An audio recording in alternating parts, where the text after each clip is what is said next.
Middle education के एक और नए वीडियो में आपका स्वागत है। ये वीडियो टॉपर सीरीज का नहीं होगा, ये वीडियो है आपके प्री बोर्ड एग्जाम वर्ष 2023-24 कक्षा 10वीं के गणित विषय का पेपर।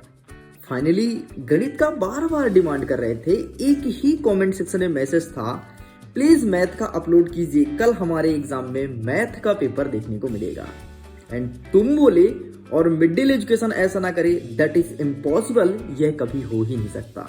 लो भाई साहब, आपके सामने कक्षा 10वीं के गणित के 100% रियल प्रश्न पत्र का प्रश्न क्रमांक 1 से लेकर के 23 तक का संपूर्ण उत्तर लेकर के आ चुका हूँ।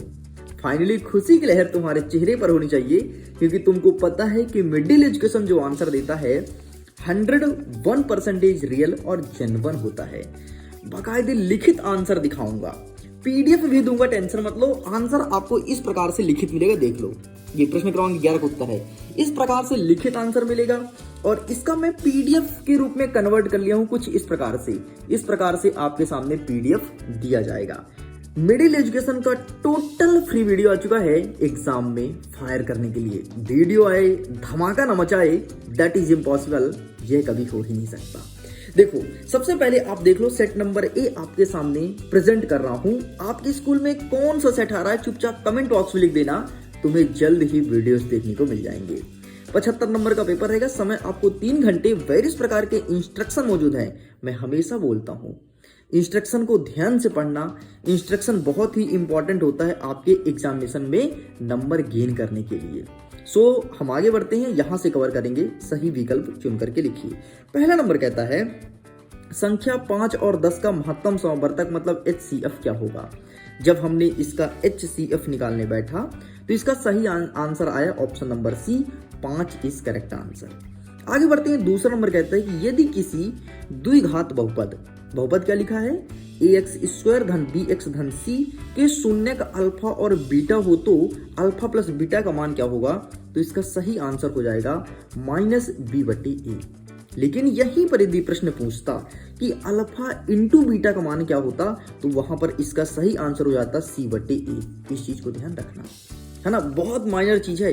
कभी कभी प्रश्न में गुलाटी खा के प्रश्न पूछ लेता है कि अल्फा इंटू बीटा का मान क्या होता, तो c/a होता, लेकिन यहाँ पे धन का चिन्ह है, इसलिए इसका उत्तर हो गया -b/a। ओके, आगे बढ़ते हैं। तीसरा नंबर कहता है कि रैखिक समीकरण युग्म a1x b1y c1 इक्वल 0 है और a2x b2y धन c2 इक्वल 0 का कोई हल नहीं की शर्तें क्या होगा, तो इसका सही आंसर होगा option number B, a1/a2 equal b1/b2 is not equal to c1/c2।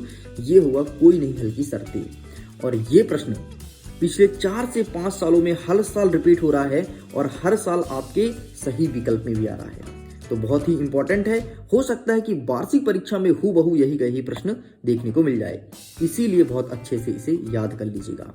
आपको एक चीज मैं बता देता हूं, वार्षिक परीक्षा में आपको बहुत सारे क्वेश्चंस यहां से देखने को मिलेंगे, इसीलिए आपको बहुत अच्छे से पढ़ाई करनी है।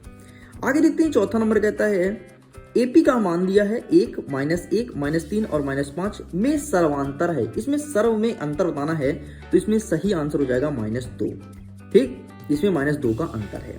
चलिए आगे बढ़ते हैं। नेक्स्ट कह रहा है 5वां नंबर, यदि किसी त्रिभुज की एक भुजा के समांतर अन्य 2 भुजाओं को भिन्न भिन्न बिंदुओं पर प्रतिच्छेद करने के लिए एक रेखा खींची जाए, तो अन्य 2 भुजाओं एक ही अनुपात में विभाजित हो जाती है। इस कथन को निम्नलिखित नाम से जाना जाता है, तो इसका सही आंसर हो जाएगा आधारभूत अनुपातिक प्रमेय। मतलब आधारभूत अनुपातिक प्रमेय का ये कथन लिखा गया है ऊपर। ठीक, तो ये सही उत्तर हो जाएगा। आगे बढ़ते। नेक्स्ट कहता है बिंदु ए का मान दिया है 1 और -2, बी का मान दिया है -3 और 4 को मिलाने वाली रेखाखंड के मध्य बिंदु के निर्देशांक होंगे, तो इसका सही आंसर लिखेंगे -1 और 1, अर्थात option number A is correct answer. आगे बढ़ते हैं। ये रहा इंग्लिश में, अगर आप इंग्लिश मीडियम के विद्यार्थी तो इंग्लिश में क्वेश्चंस को कैच कर सकते हैं। आगे बढ़ते हैं। अब हम रिक्त स्थान की तरफ। हमारा पहला नंबर कहता है कि 3√2 एक डैश डैश संख्या है। ये कैसी संख्या है हमें पहचानना है, तो यह एक अपरिमेय संख्या है। परिमेय संख्या होता है सिंपल सा बट्टे के रूप में, है ना, जैसे 1/4 लिखा हो, इसे कहते हैं परिमेय संख्या। लेकिन जब इस फॉर्म में लिखा हो तो उसे हमेशा अपरिमेय संख्या कहते हैं। इस चीज को ध्यान रखना। आगे बढ़ते हैं दूसरा नंबर, यदि px एक द्विघाती बहुपद है, जो px है वो एक द्विघाती बहुपद है, यदि px का मान शून्य है तो डैश डैश समीकरण कहलाता है, तो यह एक वर्ग समीकरण कहलाएगा। सिंपल सा आपको यहाँ पर वर्ग लिखना है, वर्ग।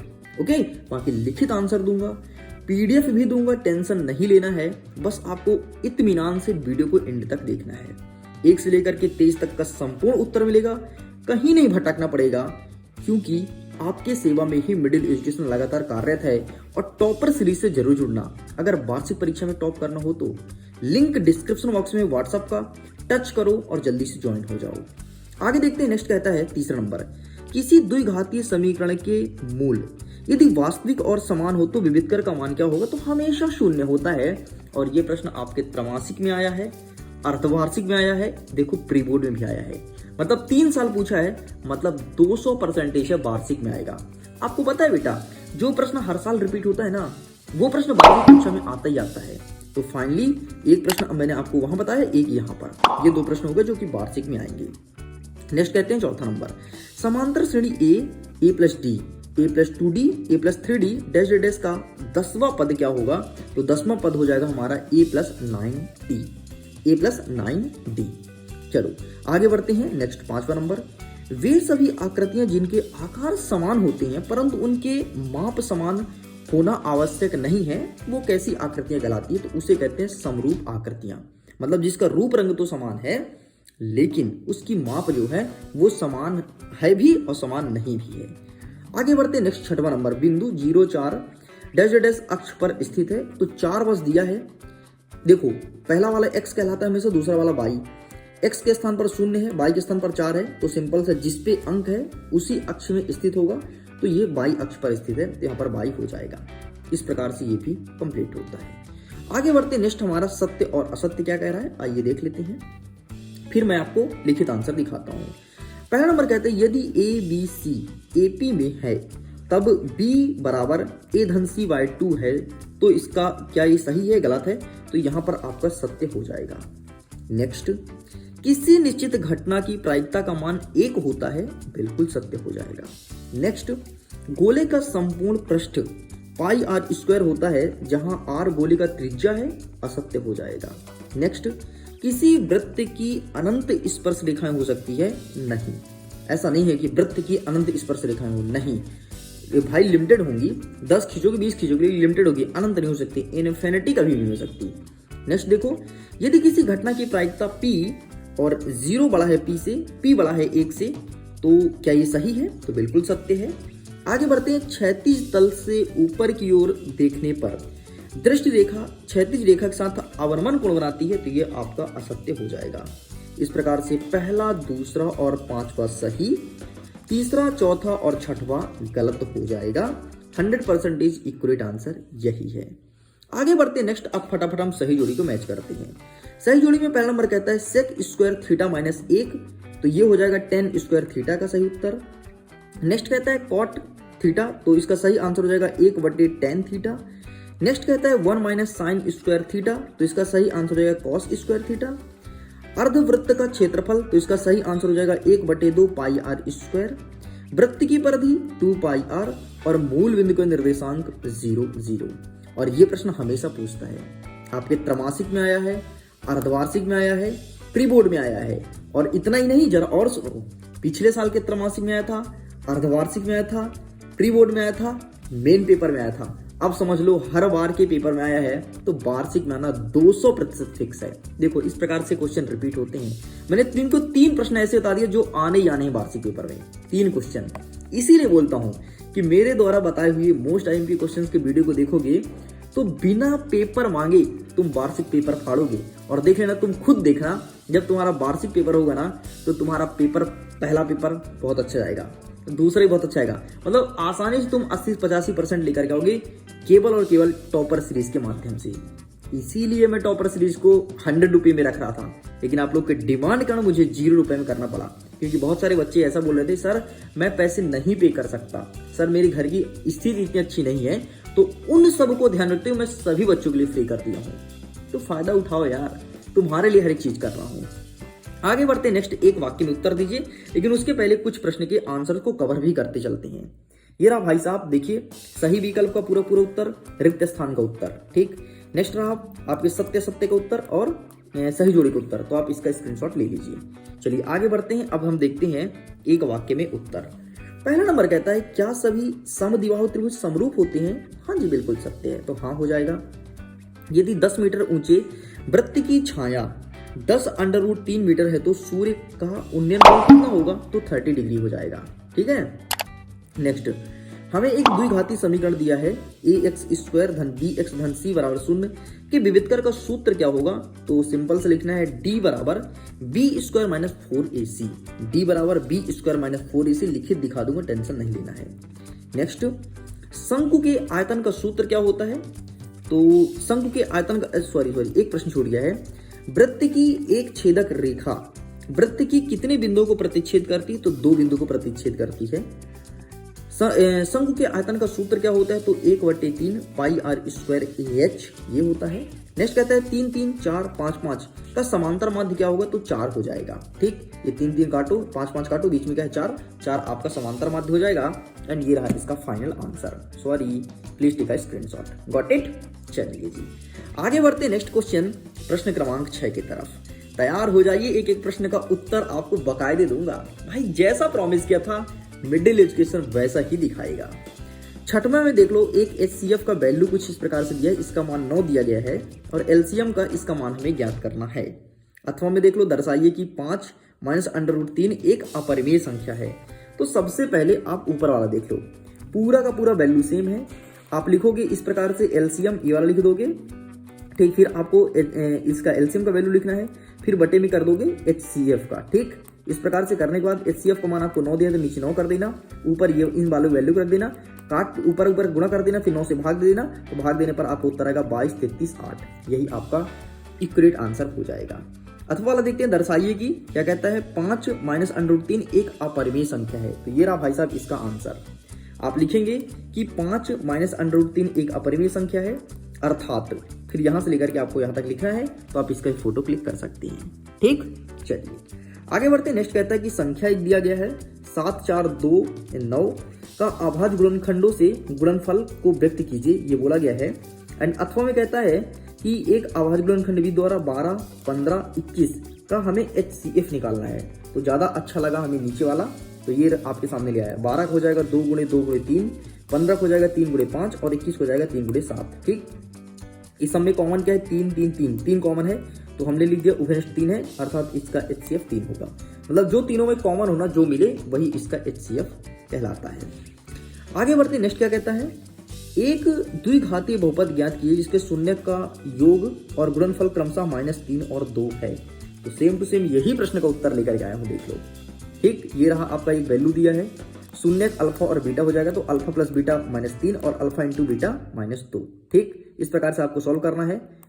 -b/a का मान -3 हो जाएगा, c/a का 2 हो जाएगा।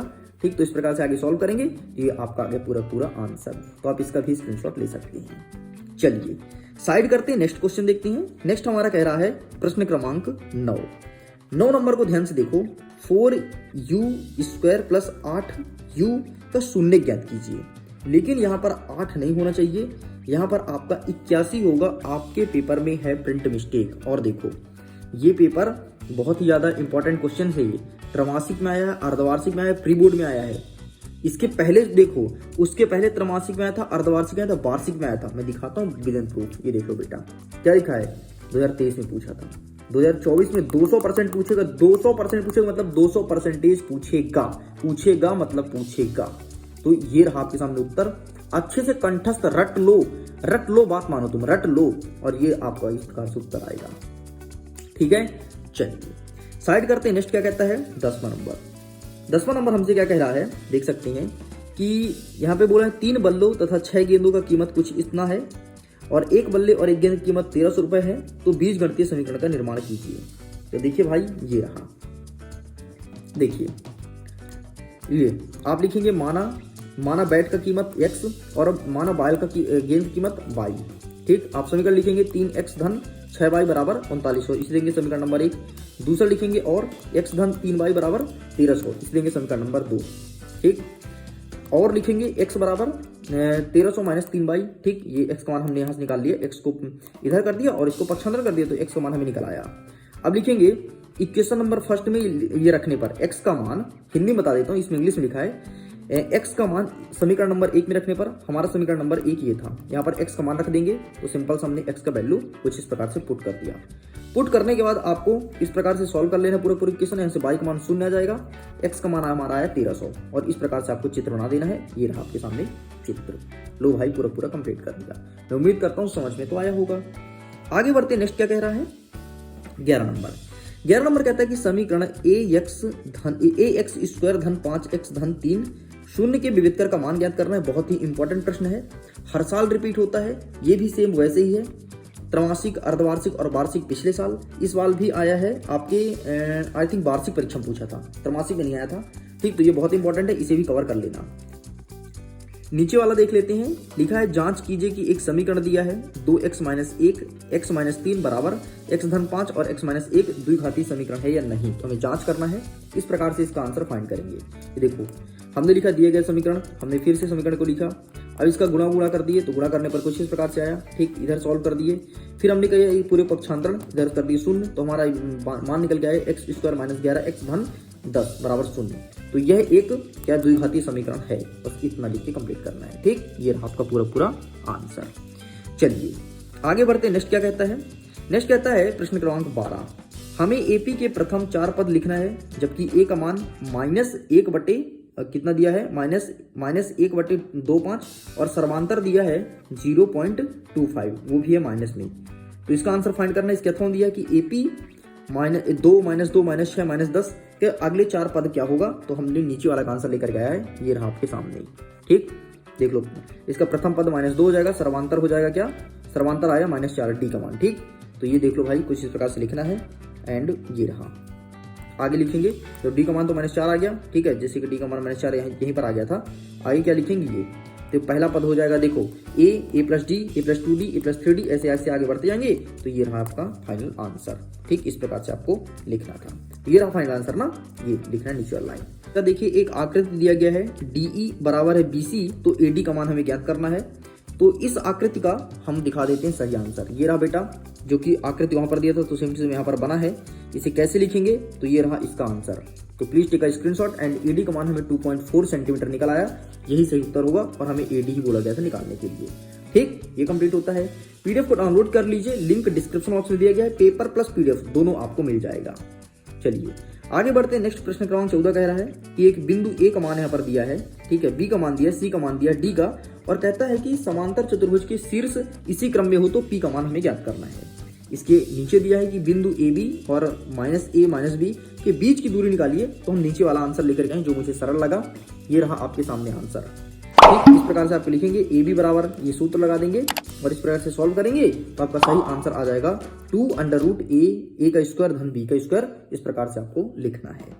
चलिए आगे बढ़ते, नेक्स्ट कहता है प्रश्न क्रमांक 15 नंबर कहता है सिंपल सा, साइन 60 डिग्री और cos 30 degree plus sign 30 degree cos 60 degree का मान निकालना है। तो ये रहा भाई साहब आपके सामने आंसर, इस प्रकार से आपको निकालना है, ठीक। तो आप इसका भी स्क्रीनशॉट ले लीजिए। चलिए आगे बढ़ते, नेक्स्ट हमारा 16 नंबर क्या कह रहा है। 16 नंबर कहता है कि 2 खिलाड़ी संगीता और रेशमा टेनिस का एक मैच खेलती हैं। यदि संगीता द्वारा मैच जीतने की प्रायिकता 0.62 है, तो रेशमा द्वारा मैच जीतने की प्रायिकता क्या होगी। ये रहा पूरा सेम आंसर। आप लिखोगे माना पी ए का मान इतना दिया है, पीवी का मान हमें निकालना है। तो पी ए धन पीवी बराबर 1, तो घटा दो सिंपल से, 1 में से आप 0.62 घटा दो तो आ जाएगा 0.32, यही इसका सही उत्तर हो जाएगा। आगे बढ़ते हैं, नेक्स्ट हमारा 17 नंबर क्या कह रहा है कि चित्त प्राप्त करने की प्रायिकता ज्ञात कीजिए। जब एक सिक्के को एक बार उछाला जाता है, साथ ही एक पट्ट प्राप्त करने की प्रायिकता भी ज्ञात करना है। अथवा में कहता है एक डिब्बे में 5 लाल कंचे, 8 सफेद और 4 हरे कंचे हैं, तो डिब्बे में से एक कंचा यादृच्छिक निकाला जाता है, तो प्रायिकता क्या होगी, और प्रायिकता क्या होगी, यह कंचा हरा नहीं है। तो ये रहा भाई साहब हरा कंचा। कंचे खूब खेलोगे, यदि खेलोगे तो दिन बेहतर, नहीं खेलोगे तो कोई बात नहीं, पढ़ लो। ठीक, तो इस प्रकार से आपको लिखना है। देखो लाल कंचा 5 है, हरे सफेद 8 है और हरा 4 है, जोड़ दो भाई 17 हो गए टोटल, तो 17। ठीक, ये हो गया। अब ये फॉर्मूला लगा दोगे। ठीक है, और क्या बोला है कि लाल कंचे को बोला है, तो सिंपल से लाल कंचा 5 है तो 5/17 हो जाएगा। सफेद 8 है तो 8/17 हो जाएगा। और बोला है हरा नहीं है ना, तो सिंपल दोनों को जोड़ दो, 8 और 5 जोड़ोगे 13, तो 13/17। इस प्रकार से आंसर आ गया। तो आप इसका भी स्क्रीनशॉट ले लीजिए। चलिए आगे बढ़ते हैं। 18 नंबर क्या कहता है? 18 नंबर कहता है कि धरती पर एक मीनार ऊर्ध्वाधर खड़ी हुई है, मतलब एक मीनार खड़ी हुई है, घर बना हुआ है। ठीक, धरती के एक बिंदु से जो मीनार की पाद बिंदु, पाद मतलब होता है जो उसका बेस पॉइंट होता है, जिसे तुम कहते हो नेब। ठीक, पाद बिंदु से 15 मीटर की दूरी पर मीनार के शिखर का उन्नयन कोण 60 डिग्री बनता है, तो उसकी ऊंचाई हमें ज्ञात करनी है। ये रहा इसका आंसर। सबसे पहले आप चित्र ध्यान से देख लीजिए, चित्र अच्छे से बनाइएगा। चित्र जितना अच्छा बनाएंगे नंबर उतना ही बेहतर मिलेगा। ठीक, बाकी इस प्रकार से सॉल्व करना है। h का मान आ जाएगा आपका 15√3 मीटर। Got it. आगे बढ़ते हैं। प्रश्न नंबर 19 कह रहा है, हमें सिद्ध करने की बात करता है कि वृत्त के किसी बिंदु पर स्पर्श रेखा स्पर्श बिंदु से जाने वाली त्रिज्या के लंबवत होती है। तो ये रहा बेटा इसका आंसर। तो प्लीज टेक अ स्क्रीनशॉट। ठीक, इसका आंसर का स्क्रीनशॉट ले लीजिए और पूरा पूरा आपको यही लिख करके आ जाना है। तो इति सिद्धम आपको यहाँ तक लिखना है। ठीक है, ये भी कंप्लीट होता है। आगे देखते हैं। प्रश्न नंबर 20 हमारा क्या कह रहा है? एक त्रिज्या दिया है और बोला है कि 4 सेंटीमीटर वाले एक वृत्त के त्रिज्याखंड का क्षेत्रफल हमें ज्ञात करना है, जिसका कोण 30 डिग्री दिया गया है। अथवा में उससे बेहतरीन और सरल प्रश्न है। अथवा वाला कहता है एक वृत्त की चतुर्थांश का क्षेत्रफल ज्ञात कीजिए, जिसकी परिधि 22 सेंटीमीटर है। तो भाई साहब ये रहा आपके सामने चतुर्थांश की परिधि। तो आप इसका भी स्क्रीनशॉट ले लीजिए। पूरा का पूरा 100% रियल और जेन्युइन आंसर है। इससे बेहतरीन आंसर कहीं भी नहीं मिलेगा। तो आपको यही लिख करके आना है। तो प्लीज टेक अ स्क्रीनशॉट। आगे बढ़ते हैं। 21 नंबर कहता है 21 नंबर कहता है कि दो संपूरक कोण का बाह्य बड़ा कोण छोटा कोण से 18 डिग्री अधिक है, तो उन्हें ज्ञात कीजिए। बहुत ही सरल प्रश्न पूछा गया है और बहुत ही प्यारा प्रश्न पूछा गया है। तो ये रहा इसका आंसर। ठीक, ऊपर वाले का आंसर है। तो आप इसका स्क्रीनशॉट ले सकते हैं। यहां से आपको लिखना स्टार्ट करना है। ठीक, ये लिखिएगा, ये लिखिएगा। इस प्रकार से आपको सत्यापन भी करना है और लिखना है अतः प्राप्त हल सही है। तो पूरा पूरा स्क्रीनशॉट लीजिए, पूरा का पूरा ये लिख करके आना। आपको पता है यार कि 100% रियल और जेन्युइन आंसर है। ठीक है, ऐसा आंसर आपको कहीं नहीं मिलेगा। इस चीज को ध्यान रखिएगा। चलिए आगे बढ़ते हैं। बस 2 ही प्रश्न और बचा है, जो कि 4 नंबर के प्रश्न है। हमारा प्रश्न कहता है कि एक ठोस एक अर्धगोले पर खड़े एक शंकु का आकार का है, जिसकी त्रिज्या 1 सेंटीमीटर है तथा शंकु की ऊंचाई की त्रिज्या के बराबर है। इस ठोस का आयतन पाई है, पाई के पदों में ज्ञात कीजिए। अथवा में कहता है एक खिलौना जिसकी त्रिज्या 3.5 सेंटीमीटर वाले शंकु के आकार का है। ठीक है, एक खिलौना है जिसकी त्रिज्या है 3.5 सेंटीमीटर। आगे देखते हैं। जो उसी त्रिज्या के एक अर्धगोले पर अध्यारोपित है, मतलब एक अर्धगोला बना हुआ उस पर अध्यारोपित है, मतलब उससे जुड़ा हुआ है। समझना बात को। इस खिलौने की संपूर्ण ऊंचाई है 15 सेंटीमीटर। पूरी की पूरी ऊंचाई की बात करूं तो 15 सेंटीमीटर इसकी ऊंचाई है, 15.5 है। तो इस खिलौने पर संपूर्ण पृष्ठीय क्षेत्रफल हमें बताना है। ये देखो, सबसे पहले चित्र समझो। इसका जो त्रिज्या बोला है बेटा, वो देखो इतना है। ठीक है, पूरी ऊंचाई बोलो, देखो 15.5 है। तो हमें सिंपल से बोला है कि ये जो 10 सेंटीमीटर है, इसकी ऊंचाई हमें फाइंड करनी है। कैसे फाइंड करेंगे? ये रहा आपके सामने। इस प्रकार से आंसर लिखना है आपको। इसको मैं जूम आउट करता हूँ। ठीक, ये रहा। तो प्लीज टेक अ स्क्रीनशॉट। आगे बढ़ते हैं। ये रहा। तो आपको ये आंसर लिखना है। ये इसका हो गया आपका क्या? पृष्ठीय क्षेत्रफल। संपूर्ण पृष्ठीय क्षेत्रफल इतना लिख के कंप्लीट करना है। चलिए आगे बढ़ते हैं। अंतिम प्रश्न, जो कि प्रश्न नंबर 23 है। देखिए, मैं आपसे बोला था ना कि 1 से लेकर के 23 तक का संपूर्ण उत्तर दूंगा। एक भी प्रश्न का उत्तर नहीं छोड़ा हूं। भाई, जो मैं बोलता हूं वो मैं करता हूं। ये चीज तुमको ही पता है। तुम कोई नए स्टूडेंट नहीं हो, तुम भी ओल्ड हो। आगे देखते हैं। नेक्स्ट कहता है निम्नलिखित सारणी में 35 नगरों की साक्षरता दर कुछ इस प्रकार से दिया गया है। देख लो, 45 से 55 तक 3 है, 55 से 65 तक 10 है, 65 से 75 तक 11 है, 75 से 85 तक 8 है और 50 से 95 तक 3 है। तो कहता है कि माध्य साक्षरता दर ज्ञात करना है। मतलब सिंपल सा हमें माध्य विचलन का सूत्र लगाना है। ठीक है, तो आइए लगा के देखते हैं कैसा निकालेंगे। ये रहा, देखो पूरा पूरा सेम वही आंसर दिया गया है। यहां से हल करना है। ए का मान 70 लिखना है, एच का मान 10 लिखना है। ठीक है, इस प्रकार से एक बॉक्स बनाना है। साक्षरता दर, दूसरा होगा नगरों की संख्या, तीसरा वर्ग चिन्ह, चौथा हो जाएगा D1 का और 5वां हो जाएगा आपका U1 का और F1 और U1 का। ठीक, इस प्रकार से हुआ। तो इस प्रकार से आपको निकालना है पूरा पूरा। फिर फार्मूला लगाएंगे। पद विचलन विधि का प्रयोग करते हुए ये फार्मूला को रखेंगे। ये वाला फार्मूला है और जो जो वैल्यूज दिया गया है सिंपल से पुट कर दो, जोड़ घटा दो, आपका आंसर आएगा 0.43% इज करेक्ट आंसर, यही आपको लिखना है। लीजिए, इस प्रकार से पूरा पेपर कंप्लीट कर दिया हूँ। एक अथवा में है, जरूरी नहीं है आपको एक ही अटेम्प्ट करना है, तो पूरा कंप्लीट कर दिया हूँ। उम्मीद करता हूँ ये वीडियो पसंद आया होगा। वीडियो पसंद आए तो वीडियो को दिल से लाइक कीजिए, चैनल में पहली बार सब्सक्राइब जरूर कीजिएगा। मिडिल एजुकेशन ऐसे ही कंटेंट लेकर के आता है। तो लगभग आपके 3 पेपर के वीडियो अपलोड हो चुके हैं, हिंदी, विज्ञान और आपका गणित। जल्द ही आपको संस्कृत, सामाजिक विज्ञान और अंग्रेजी का देखने को मिलेगा। वीडियो पसंद आए तो वीडियो को दिल से लाइक कीजिएगा, चैनल को सब्सक्राइब कीजिएगा और आप टॉपर सीरीज से जरूर जुड़िए। लिंक डिस्क्रिप्शन बॉक्स में दिया गया है। एक बार डिस्क्रिप्शन बॉक्स में चेकआउट कीजिए, आपको पीडीएफ भी मिल जाएगा। टेलीग्राम पर भी जुड़ सकते हैं, मेरे से बात कर सकते हैं और अपने मन के सारे डाउट को आउट कर सकते हैं व्हाट्सएप पे जुड़ के। मैं वीडियो करता हूँ। एग्जाम के लिए all the best, bye bye.